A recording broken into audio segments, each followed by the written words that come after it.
Halo kue Charan yang lo mau kasihi. Jumpa lagi dalam podcast Change Together season kedua. Apa kabar kue Charan semua?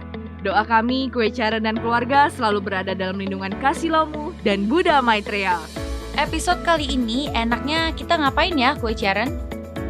Hosea sendiri belum bisa move on nih dari episode yang sebelumnya. Kue Charan sudah dengarkan cerita tokoh yang sangat inspiratif sekali. Termasuk bagian puisi pasti. I am the master of my fate. I am the captain of my soul. Pasti masih tergiang-giang ya Jen? Iya betul Lucy. Hari ini kita bahas lebih lanjut yuk. Terkait pergumulan dalam diri. Kita harus memenangkan pertempuran dalam diri kita. Wah menarik itu. Gimana kita bisa menggapai kemenangan di dalam diri? Stay tune ya kue Charan. Kemenangan dalam diri. Kalau disebut menang dalam diri, berarti ada juga luar diri dong ya kue Charan.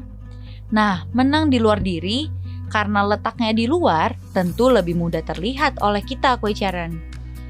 Apa aja nih contohnya? Ya semua yang kita dapatkan melalui pencapaian yang bersumber dari luar diri. Kita menempuh pendidikan, ilmu pengetahuannya kan dari luar diri kita tuh. Nah, kemenangannya apa? Menjadi lulusan terbaik misalnya. Dalam kita bekerja, kita yang paling unggul. Dalam kita bermasyarakat, kita yang paling disegani. Pokoknya, dalam kita menjalankan kehidupan duniawi kita deh. Tapi kalau ada yang menang, berarti ada yang kalah juga dong Jen. Kalau kita menjadi lulusan terbaik, apa itu berarti kita telah mengalahkan lulusan terbaik yang nomor 2? Berarti kemenangan luar diri ini selalu bersifat egois dan dualisme ya.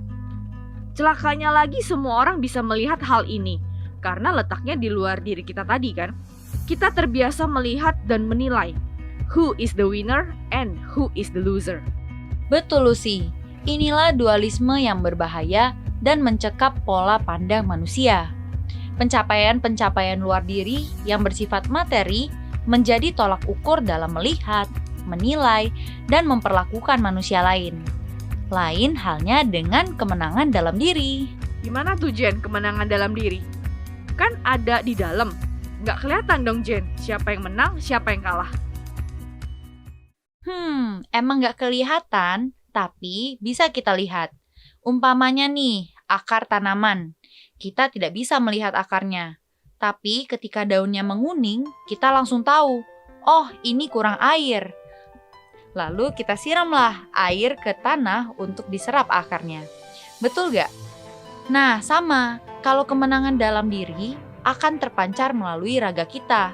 Lalu siapa menang dan siapa yang kalah? Untuk kasus ini, kalau ada yang menang, semuanya akan menang. Kalau ada yang menang, semua akan menang. Wah, sulit ini, Jen. Seperti yang tadi di awal kita bahas, Lucy. Kemenangan dalam diri di sini adalah kemenangan atas pergumulan atau pertempuran dengan musuh di dalam diri kita. Siapa nih musuhnya? Yaitu sifat-sifat buruk, kekurangan di sana-sini, pokoknya sifat-sifat yang bukan berasal dari diri kita yang sejati, sebagai emanasi dari roh suci Laumu. Gitu ya, Jen. Bicara sifat buruk, tentu listnya panjang banget ya kue Charan.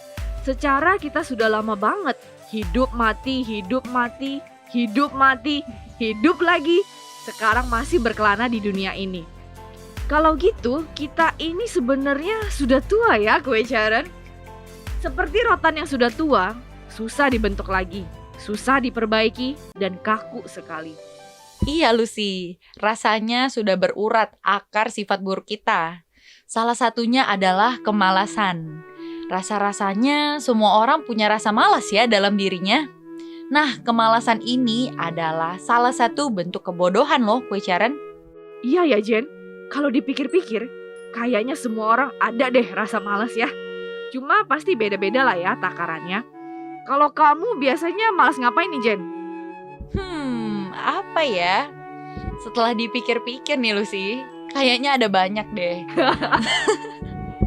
Tapi kayaknya Hosea paling males bangun pagi nih Lucy. Kenapa Jen? Kasurnya terlalu empuk ya? Iya nih, salah kasurnya tuh. Ngeles aja nih kue Charon. Nah, kalau kue Charon malesnya ngapain nih? Malas bangun pagi seperti Hoshe, malas mandi, malas sekolah, malas berangkat ke kantor, malas dengar ceramah, malas show, atau jangan-jangan malas semuanya? Wah, bahaya itu kalau sudah malas semuanya. Seperti kata kekinian, mager, males gerak. Jadi, diam aja gitu. Kita nggak boleh kebiasaan mager ya, kue Charon. Sedikit-sedikit mager, sedikit-sedikit capek. Nanti akan tiba waktunya raga kita diem aja, gak bergerak di dalam sebuah kotak kayu persegi panjang. Sekarang mumpung masih bisa digerakkan, jangan malas gerak ya. Ini jelek banget sih, Lus. Hoshe adalah salah satu orang yang suka ngomong tuh kata-kata mager. Mulai sekarang Hoshe akan coba hilangkan kebiasaan mager ya. Sip, Jen. Kita harus buang sifat malas. Karena sebenarnya banyak hal yang tidak baik dan merugikan bisa timbul karena rasa malas tadi. Contoh, biasanya malas itu kan identik dengan menunda pekerjaan.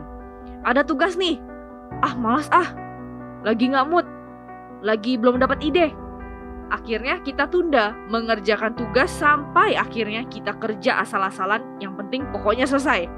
Kita sering kan seperti itu? Iya, benar Lus. Malas itu adalah racun dalam diri kita. Tapi sebenarnya, malas itu asalnya dari mana sih? Kok bisa ya muncul rasa malas dalam diri kita? Nah, ini ada studi ilmiahnya loh, Jen. Dari sisi ilmiah, mengatakan bahwa sebenarnya dalam diri kita itu nggak ada sifat malas. Lalu dari mana perasaan berat melakukan sesuatu, enggan atau tidak mau, hingga akhirnya menunda-nunda pekerjaan yang seharusnya diselesaikan. Karena biasanya kita melakukan kegiatan lain yang tidak urgent atau malah tidak melakukan kegiatan apa-apa. Atau yang populernya lah ya, kita sebut sebagai malas. Dari mana hayo perasaan itu? Menarik ya.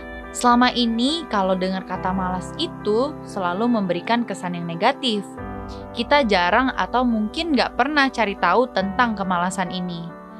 Padahal untuk memenangkan pertempuran kita harus tahu dulu nih siapa lawan kita. Untuk mengalahkan rasa malas dalam diri, kita harus tahu dulu sebenarnya apa sih itu malas. Jadi kue Charon, malas atau bahasa Inggris bakunya indolence berasal dari bahasa Latin indolentia yang artinya freedom from pain, bebas dari kesakitan. Coba kita pikir-pikir kue Charon. Saat kita berat atau tidak mau melakukan sesuatu, kita cenderung melakukan hal lain yang lebih menyenangkan menurut kita. Contoh bangun pagi tadi ya. Kita sulit sekali bangun pagi untuk saus yang pagi misalnya. Atau sulit bangun saat mau kuliah atau bekerja. Menurut kita yang lebih nyaman dan menyenangkan itu rebahan di kasur yang empuk. Lalu apakah kita bisa dicap sebagai pemalas yang bangunnya siang terus? Belum tentu. Saat kita mau jalan-jalan, kita mau olahraga bareng, kita mau hunting foto sunrise, kita bisa tuh bangun pagi-pagi buta. Karena menurut kita lebih menyenangkan melakukan hal-hal tadi, ya jalan-jalan, olahraga, hunting foto, dibandingkan hanya badan membujur di kasur. Iya juga ya Lus. Nah ini bisa jadi tips nih buat bapak-bapak dan ibu-ibu. Kalau kita ngerasa anak kita di rumah kok malas banget ya belajar, kok malas banget ya ngapa-ngapain selain pegang gadget. Berarti kita harus membuat anak kita merasakan belajar itu menyenangkan. Jadi semangat deh belajarnya. Kita buat kegiatan-kegiatan yang menarik dan menyenangkan dibandingkan duduk berjam-jam bersama gadget. Jangan sampai kitanya melarang anak-anak kita pakai gadget berlebih, tapi kita malah sibuk sama gadget kita dan tidak memperdulikan keluarga kita. Kalau anak-anak kita sudah terbiasa sama gadget terus, mungkin butuh beberapa waktu ya, pelan-pelan untuk diperbaiki.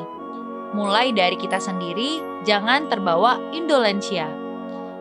Abis capek kerja, lalu kita cari kesenangan melalui gadget. Kita pelan-pelan buat quality time bersama keluarga. Sampai di rumah, tinggalkan dulu nih pikiran-pikiran terkait pekerjaan.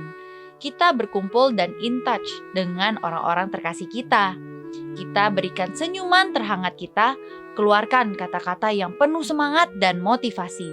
pancarkan aura yang bahagia. Pasti deh, lebih menyenangkan dibandingkan seharian di pojokan pegang gadget. Seperti salah satu cerita seorang pemuda ini. Sebelumnya ia merasa dirinya malas untuk belajar. Ia harus diteriakin dulu papa mamanya untuk memulai belajar. Orang-orang sekelilingnya telah mencap ia sebagai pemalas. Hingga ketika ia masuk perkuliahan, ia melihat info pertukaran pelajar ke luar negeri. Ia ingin sekali mengikutinya. Syarat pertukaran pelajar ini sangat tinggi, termasuk nilai akademis dan serangkaian tes lainnya. Karena ia sangat menginginkan hal ini, ia mulai giat belajar atas kemauannya sendiri. Dan kemudian ia berhasil terbang ke Portugal untuk studi di sana. Wow, berarti selain indolensia tadi, kita juga harus punya pemahaman yang jelas ya Lucy. Tujuannya apa nih kita melakukan hal-hal tersebut? Kalau kita set goals kita, tentu kita lebih semangat ya, dan jelas arah kita ini kemana. Harus ngapa-ngapain aja sih? Habis ini siapin apa? Habis itu ngelakuin apa? Habis itu ngelakuin apa lagi? Jadi gak membuat kita berhenti, bingung-bingung gak tahu arah, dan akhirnya kita jadi malas memulai kembali. Gaspol bahasa kerennya, kalau kita sudah jelas arah tujuan kita. Rasa enggan atau berat melakukan sesuatu, atau malas lah ya kita sebutnya biar mudah. Rasa itu muncul dalam diri kita karena banyak hal. Bisa karena capek dan jenuh, bisa karena takut gagal, takut tidak diterima masyarakat, internal shame, apatis, ketidakjelasan. Too much distraction ini mungkin hal yang common ya sekarang, yaitu pengaruh dari sosial media. Kue Charan di sini ada nggak yang mau kerjain sesuatu seringnya tertunda setengah jam, sejam, atau tanpa sadar berjam-jam karena singgah dulu di sosial media. Jadinya malas kan kerjain laporannya, ngerjain skripsinya, mau beres-beres rumah juga jadi malas, kegiatan-kegiatan lainnya deh yang seharusnya kita kerjakan. Tahu aja nih Lus, kayaknya Hosea salah satunya deh. Berarti sebenarnya Hosea ini bukan pemalas ya, tapi terlalu banyak pengalihan fokus. Bisa jadi. Ngeles lagi, oke. Tapi Lucy, ada loh teman Hosea yang pernah cerita. Hari itu hari Minggu dan kebetulan hari besar. Dia dapat berkah untuk jadi peserta Sienkong. Rencana dia hari Minggu itu mau mengerjakan tugas deadline dan nyicil-nyicil tugas lain untuk seminggu ke depan. Niatnya sih gitu. Tapi ketika jam 3 sore dan dia harus bersiap-siap berangkat ke vihara untuk Sienkong, dia baru sadar ternyata dia belum ngerjain apa-apa. Gak jelas waktunya habis buat apa dan merasa nyesal sekali. Dia ngerasa gak guna banget. Satu harinya berlalu tanpa mendapatkan apa-apa. Nah itu Jen, pergumulan dan pertempuran kita. Teman kamu udah mulai menyadari tuh bahwa dia sebenarnya sedang di medan perang menghadapi rasa malas tadi. Ada loh orang yang gak menyadari telah terjadi sesuatu di dalam dirinya. Hati nuraninya sudah meronta-ronta, tapi belum ia rasakan. Nah untuk teman kamu itu, dia ada merasa menyesal kan? Perasaan itu kita analisis Jen. Perasaan kok aku gak ada guna banget. Satu hari sudah terbuang percuma. Perasaan itu harus disimpan. Next time, kalau keluar lagi perasaan malas untuk melakukan sesuatu, kita panggil memori perasaan gak enak yang tadi. Yang aku kok gak guna banget. Satu hari sudah terbuang percuma. Kita panggil perasaan tadi. Itu bisa menjadi giant yang mengalahkan malas kita. Wah, tips lagi nih Kue Charan. Kita ingat dan simpan tips-tips tadi ya Kue Charan untuk mengalahkan rasa malas kita yang suka muncul. Satu lagi nih tips dari Hosea Kue Charan. Just do it. Suatu kali, Hosea ada telepon teman Hosea untuk memastikan janjian malam itu. Ternyata teman Hosea sedang ada di vihara. Dia lagi nunggu jam sausiang setelah selesai berkegiatan di vihara. Kemudian dia ajak Hosea untuk ke vihara dan sausiang malam itu. Hosea tidak langsung mengiyakan. Setelah tutup telepon, mulai deh dalam diri Hosea berperang. Vihara dulu nggak ya? Atau langsung ke tempat janjian aja? Sausiang nggak ya? Sausiang nggak ya? Duh, udah mau hujan nih kayaknya. Udah mulai gerimis nih sekarang. Malah makin banyak pikiran-pikiran yang muncul. Akhirnya karena capek mikir, ya udah deh gak usah mikir, berangkat aja ke vihara sekarang, nanti keburu hujan. Akhirnya Hosea bisa sausyang malam itu. Setelah selesai sausyang, hujan pun reda. Bener juga ya Jen, just do it. Kadang kita banyak pikir ini itu, aduh capek ya, aduh sibuk ya. Kita mencari-cari alasan dan pemakluman untuk tidak melakukan kewajiban kita. Padahal pikiran kita itu belum tentu benar kan, gue Caren? Seperti tadi kata Jen di awal, malas itu salah satu bentuk kebodohan loh. Kebodohan kan berhubungan dengan pikiran kita, gue Caren. Kalau selama ini kita banyak berpikir 2 kali, bahkan berkali-kali untuk melakukan perbuatan baik, hati-hati gue Caren. Jangan-jangan itu dosa karma kita yang bagai serigala berbulu domba ingin menjatuhkan kita. Sepertinya untuk sujud, berdoa, bertobat, mendengarkan kebenaran, berkarya, berbuat amal kebajikan, kita just do it, Koi Caren. Jangan banyak pikir. Nanti pikiran kita yang terselubung kebodohan, ditunggangin dosa karma, menggagalkan kita menggapai kemenangan dalam diri. Iya betul. Terlebih lagi untuk spiritual, kita makin harus memenangkan diri kita. Dalam diri kita memang menerima kebenaran, tujuan akhir hidup dan pembinaan kita adalah kembali pulang bersatu dengan Laumu. Tapi untuk prakteknya sehari-hari, susah banget ya. Contohnya nih, sudah niatin mau khusyu tiap hari, tapi ada aja pikiran-pikiran yang menghasut kita. Jumat malam mau duduk manis dengar ceramah, nanti ada aja bujukan-bujukan halus menggagalkan kita. Bener gak gue Caren? Kita harus lebih-lebih kuatin tekad nih untuk memenangkan diri kita.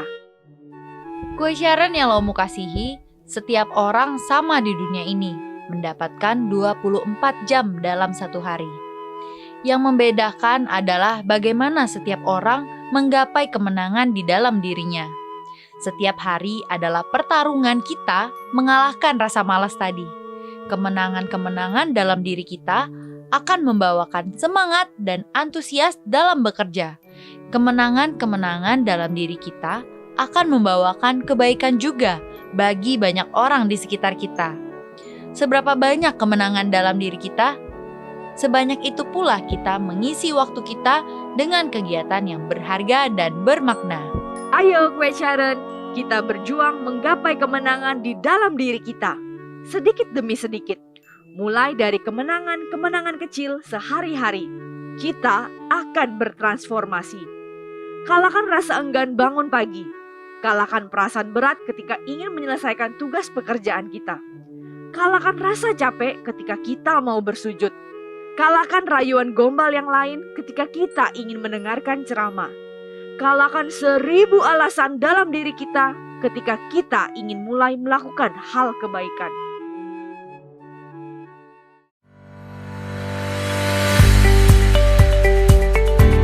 Koi Caren, let's change together for a world full of hope. Lamut sepe, milevot sepe, Kue Caren dan keluarga dapat bersatu hati, berteguh iman, berjiwa kasih, saling mendukung, dan sukses bersama melewati segala ujian dan bencana. Laumu dan Buddha Maitreya senantiasa memberkati Koi Caren semua. Tetap sehat, Bersyukur. dan bahagia. Sampai jumpa di podcast Change Together selanjutnya.